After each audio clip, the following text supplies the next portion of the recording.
नमस्कार, exam happy by Jharkhand channel में आपका स्वागत है। तो दोस्तों जुड़ चुका हूं मैं यहां पर आप सभी सहायक अध्यापकों के आकलन परीक्षा की तैयारी को लेकर के और 101% सफलता प्राप्त कराने के लिए। तो आप सभी यहां पर आकलन परीक्षा में 101% सफलता प्राप्त करना चाहते हैं तो आपको हम बता देते हैं कि जैक की तरफ से यह स्पष्ट घोषणा कर दिया गया है कि आपकी एग्जाम मई में होगी और आपका जो एग्जाम होगा वह पाठ्यक्रम पर आधारित प्रश्नों पर होगा। और आप लोग यहाँ पर बहुत से ऐसे नोट्स को परचेज किए हैं जो आपको एक्सरसाइज वाइज पाठ्यक्रम पर आधारित प्रश्न का नोट्स नहीं है। तो यदि आप 101% सफलता प्राप्त करना चाहते हैं और कम पढ़ करके अधिक सफलता लेना चाहते हैं तो वो आपका टेक्स्ट बुक है।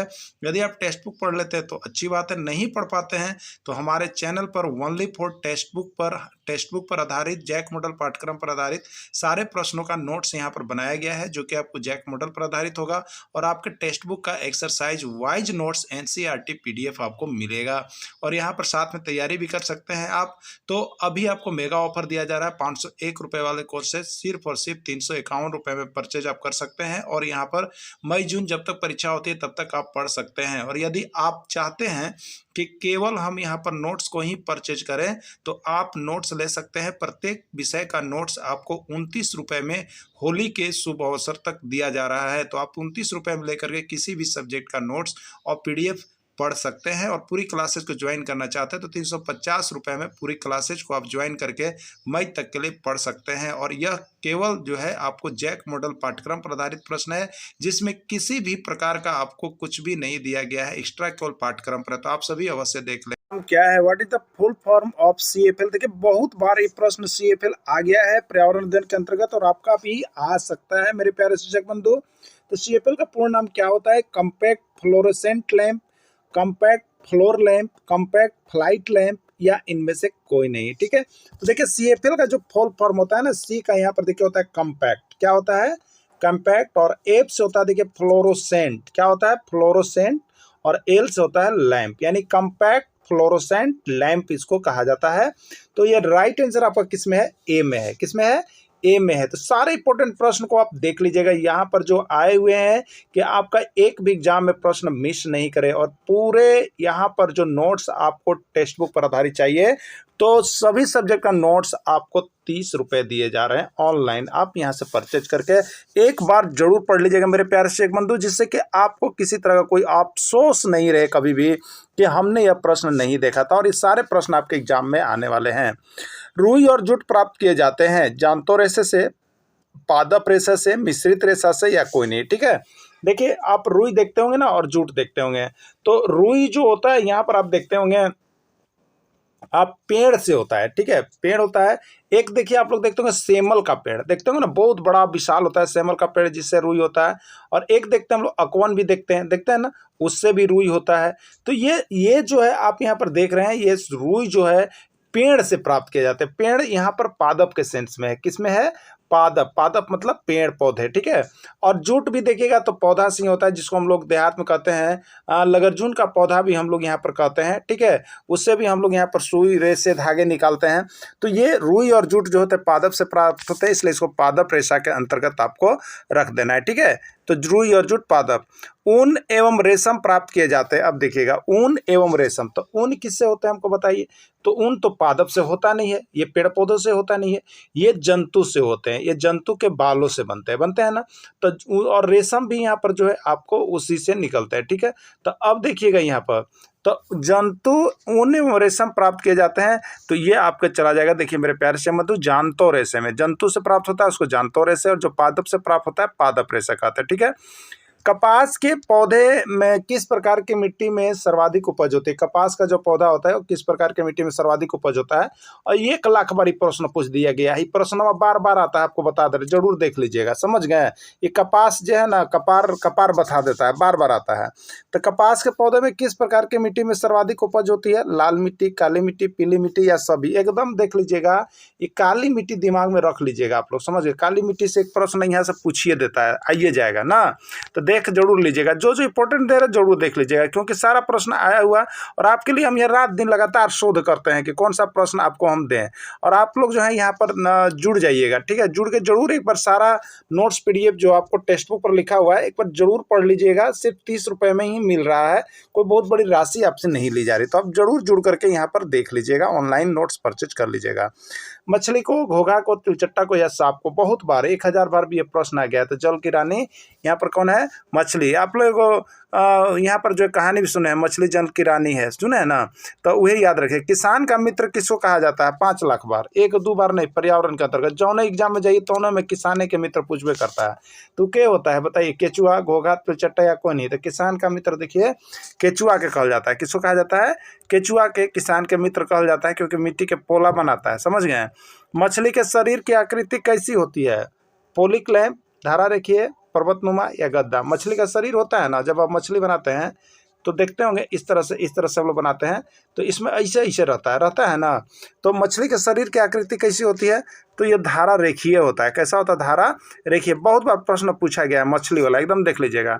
हमारे शरीर की सबसे बड़ी हड्डी कौन होती है? स्टेप, फीमर, उंगली या कोहनी, ठीक है। तो हमारे शरीर की सबसे बड़ी हड्डी देखिए होती है फीमर, जिसको हम लोग कहते हैं जांग की हड्डी, जंघवा वाला हड्डिया, समझ गए। तो फीमर यानी जांग की हड्डी होता है, सबसे बड़ी हड्डी उसी को बोला जाता है। गेहूं के फसल में गेहूं के दाने को अलग किस प्रक्रिया के तहत करते हैं? हस्त चयन विधि, थ्रेसिंग विधि, अवसादन विधि या कोई नहीं, ठीक है। तो देखिएगा गेहूं का फसल होता है ना, गेहूं का फसल, गेहूं हो गया, इसमें दाना रहता है, इसको अलग करने के लिए हम लोग क्या करते हैं बताइए? हाथ से चुनते हैं, थ्रेसिंग विधि, अवसादन या कोई नहीं? तो थ्रेसर मशीन होता है ना, थ्रेसर मशीन। और वह मशीनवा में जाके डालते हैं तो गेहूँ अलगे निकलता है, भूसवा अलगे निकलता है, तो ये हो गया थ्रेसर विधि ना। तो थ्रेसिंग विधि से गेहूँ के अलग करते हैं, तो दिमाग में रख लीजिएगा, थ्रेसर मशीन चलता है ना, अभी देहात में सब जगह चालू हो जाएगा।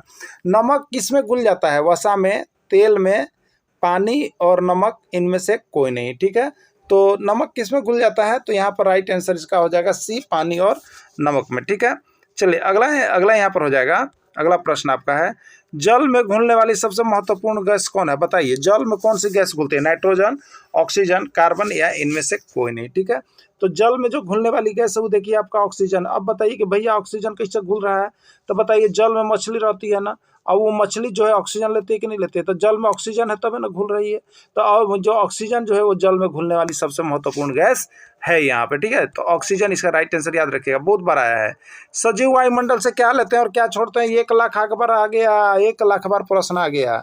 सजीव वायुमंडल से क्या लेते हैं और क्या छोड़ते हैं? CO2 और या O या CO2, CO या O या कोई नहीं, ठीक है। तो देखिए सजीव जो है वायुमंडल से लेते हैं और छोड़ते हैं, ठीक है। तो सजीव जो जीव जंतु हो गए वो ऑक्सीजन लेते हैं और कार्बन डाइऑक्साइड छोड़ते हैं हम लोग, ठीक है।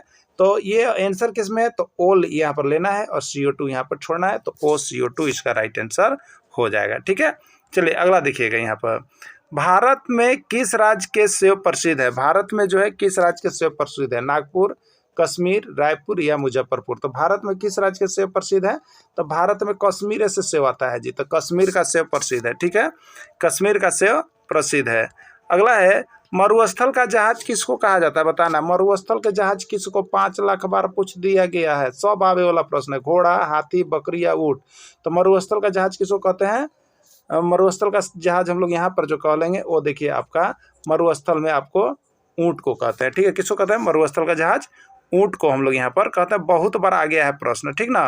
अब देखिए, मछली का श्वसन अंग कौन होता है? एकदम याद रखिएगा, श्वसन अंग। मछली का श्वसन अंग किससे लेता है? नाक से, पूंछ से, गलफड़ा या गिल्स से या कोई नहीं? तो मछली का जो श्वसन अंग होता है ना वो गलफड़ा या गिल्स होता है, ओकरे से ही सांस लेता है, समझ गए। तो मछली के श्वसन अंग कौन है?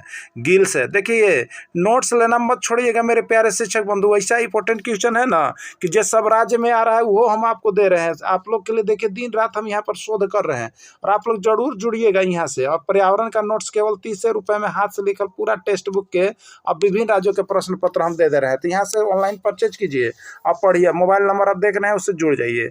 मेढक कैसा जंतु है? जलीय है, स्थलीय है, उभयचर है या कोई नहीं है, ठीक है। तो मेढक जो है देखिए उभयचर प्राणी है, वो जलों में रहता है और देखिएगा स्थलों पर रहता है, बेडों पर आपका चढ़ जाता है। तो वो उभयचर में जो दोनों जगह रहता है उसको हम लोग उभयचर कहते हैं, ठीक है। ध्वनि या ध्वनि प्रदूषण मापा जाता है डेसिबल में, डेसिमल में या इनमें से सभी। तो ध्वनि देखिए, ध्वनि या ध्वनि प्रदूषण जब मापल जाता है ना, वो देखिए डेसिबल में मापल जाता है। कौन में मापल जाता है? डेसिबल में मापल जाता है ध्वनि या ध्वनि प्रदूषण। अब देखिएगा, निम्न में से नीला ग्रह किसको कहते हैं? शनि के, पृथ्वी के, मंगल के या बृहस्पति के? तो देखिए ये प्रश्न तो 5 लाख बार आइए गया है। तो नीला ग्रह केकरा कहते हैं? देखिए नीला ग्रह पृथ्वी के कहते हैं। अब बताइएगा कि काहे कह लेते हैं पृथ्वी के? तो पृथ्वी पर जल इतना है ना कि ऊपर से देखता है लोग तो ओकरा नीले दिखाई देता है, तो जल के अधिकता के कारण एकरा नीला ग्रह कहल जाता है। समझ गए? तो पृथ्वी को नीला ग्रह के नाम से हम लोग जानते हैं, एकदम समझ गए होंगे।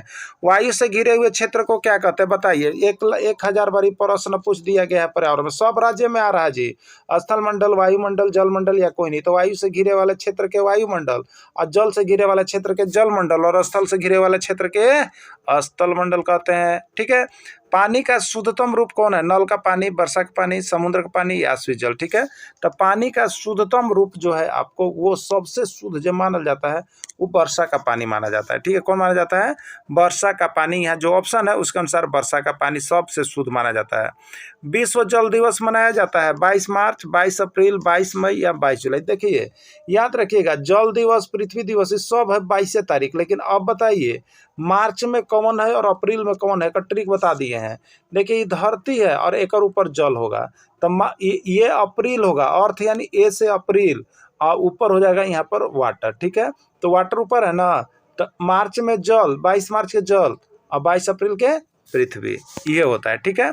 चलिए अगला देखिएगा, यहाँ पर जल का अधिकांश भाग कहाँ मिलता है? जल अधिकतर भाग कहाँ है बताइए? हिमनद में है, झील में है, समुद्र में है, नदियां में है। तो जल का 97% भाग जो है आप लोग जानते हैं समुद्र या महासागरों में स्थित है। तो समुद्र में है। कहाँ है? समुद्र में है। ठीक है। अगला है यहाँ पर, आईटी का पूरा रूप क्या है? आईटी एक ब्रांच अभी चल रहा है, ओकरा पूरा नाम क्या है? Information technology, intelligent technology, integrated technology या इंटरेस्टिंग टेक्नोलॉजी। तो आईटी मतलब देखिए इंफॉर्मेशन टेक्नोलॉजी। क्या होता है? इंफॉर्मेशन टेक्नोलॉजी, जिसको सूचना प्रौद्योगिकी के नाम से भी हम लोग जानते हैं, जो लेटेस्ट आपका एक कोर्स है ना। चलिए अगला देखिएगा, यहाँ पर भारत में सबसे लंबा राष्ट्रीय राजमार्ग कौन सा है?